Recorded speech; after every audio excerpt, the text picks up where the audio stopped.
Olá pessoal, estamos aqui de novo hoje para falar um pouquinho mais sobre o Pilates e sobre o Pilates terapêutico. E hoje eu separei para conversar com vocês 8 dicas, tá, sobre como realizar o melhor movimento para o nosso paciente dentro dos aspectos biomecânicos, tá? São 8 dicas simples que vão ajudar a gente a escolher e a realizar os movimentos da forma correta.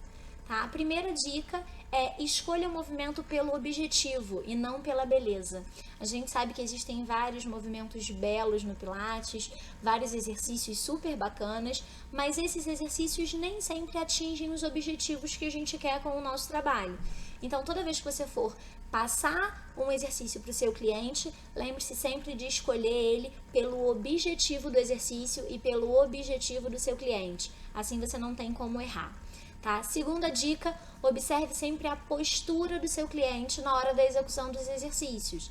Muitas vezes, quando a gente vai fazer um movimento, a gente esquece daquele princípio de fluidez, controle e precisão e acaba fazendo o movimento só para aquela articulação e o resto do corpo fica abandonado.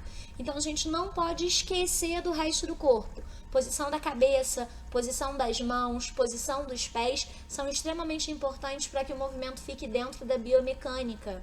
Então, a gente precisa prestar atenção na postura do nosso paciente durante o exercício. Como é que estão os ombros encaixados, se o quadril dele está bem posicionado. A gente tem que prestar atenção nisso para poder realizar um movimento de forma tranquila.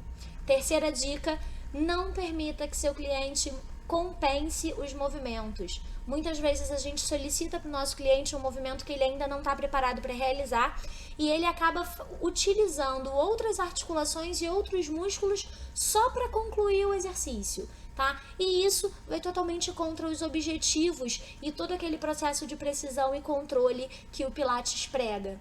Então a gente sempre tem que prestar atenção nas compensações que o nosso paciente está executando e evitar com que isso aconteça. Tá bom? Quarta dica, respeite os limites do seu paciente, tá? A gente tem pacientes de jovens até idosos dentro do Pilates terapêutico, e cada um possui os seus limites. Eu tenho paciente idoso com uma força muscular ótima e paciente muito jovem com encurtamentos musculares bem significativos. Então eu preciso sempre respeitar o limite do nosso paciente. Né? Até onde eu posso ir com ele, se eu posso passar aquele exercício, se eu posso solicitar um pouquinho mais dele ou não. Então sempre respeite, avalie o teu paciente a fundo para saber qual é o limite dele, até onde você pode ir.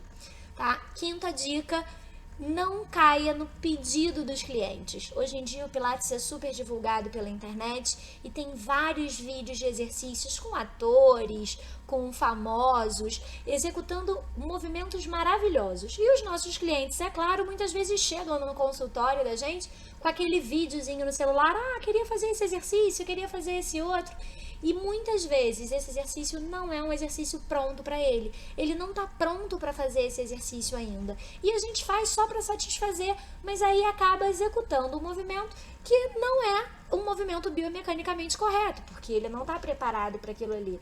Então explica para ele direitinho que ele ainda não está pronto para fazer aquele movimento, que a gente pode trabalhar um pouquinho mais alguma outra atividade, mas não caia nesses pedidos, senão a gente vai acabar executando o exercício, executando o Pilates de forma displicente. Sexta dica, gradue o seu cliente. Quando o Joseph criou o método, ele criou o método com básico, intermediário e avançado. Isso não é à toa. Os nossos exercícios são exercícios de recrutamento, básico, intermediário e avançado. Respeite isso. Quando você fizer a sua avaliação, observa o seu cliente e enquadra ele, né? Ele é básico, ele é intermediário, ele é avançado, como é que ele evolui? A gente tem clientes que fazem Pilates há anos, mas que não conseguem evoluir para avançado, assim como tem clientes que chegam para a gente a primeira vez e já são clientes avançados. Então a gente precisa, na avaliação, determinar também qual é a graduação que esse paciente, que esse cliente se encontra, né? Para que a gente possa passar exercícios para ele que funcionem dentro do método. Sétima dica, evolui sempre que possível. Uma das melhores coisas que o Pilates tem, gente, é que a gente não precisa fazer o mesmo exercício todo dia.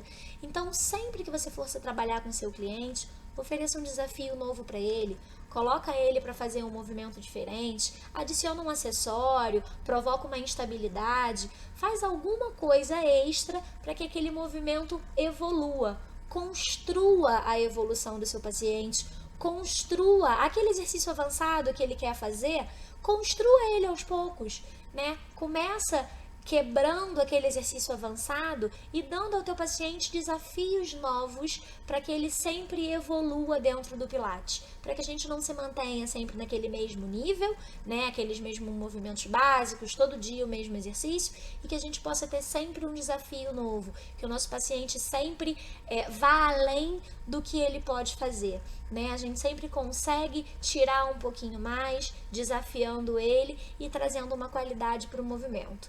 E por último, e para mim o mais importante de todos, estude os movimentos, né? O movimento, ele é baseado na biomecânica. A biomecânica é baseada na anatomia. Sem conhecimento de biomecânica e sem conhecimento de anatomia, a gente não sabe nada de movimento. Então, viu um movimento novo, olhou o movimento criativo na internet, estuda ele. Qual o músculo que esse movimento trabalha? Qual articulação que esse movimento está trabalhando? É um exercício de alongamento ou é um exercício de fortalecimento? Estude o movimento antes de começar a aplicar. Isso é o mais importante para que a gente consiga trabalhar com o nosso paciente dentro da biomecânica, dentro da anatomia e dentro dos objetivos que o meu paciente possui. Se vocês seguirem essas 8 dicas, vocês conseguem escolher um ótimo procedimento para o seu paciente, um atendimento com evolução, com qualidade e com excelência. Existem várias pessoas fazendo Pilates no Brasil todo, mas só alguns fazem o Pilates com excelência. Aplica, pensa, estuda os movimentos, que com certeza você vai ser um deles. Até o próximo vídeo, pessoal!